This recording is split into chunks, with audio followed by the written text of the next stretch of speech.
Hello friends, जो निशा लांबा ने मेरे पे झूठा आरोप लगाया है चोरी का, मैंने उसका जवाब दिया है इस वीडियो में।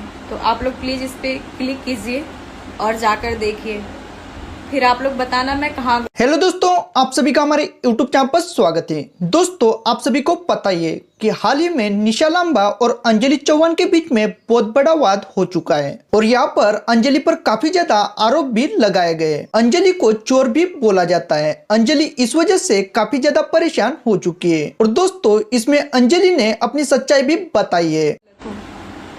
क्या मैंने किया है, कहाँ मैंने चोरी किया है, कितना डाका डाल दिया उनके घर में जाके।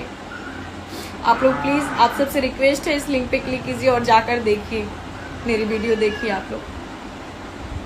दोस्तों, इसमें पूरा सच क्या है ये जानना चाहते हो तो अंजलि चौहान ऑफिशियल 777 इस चैनल पर जाकर पूरा सच देख सकते हो। और दोस्तों, आप काफी दिनों से अंजलि को तो कमेंट्स करके जरूर बताएं, क्या अंजलि चौहान चोर है।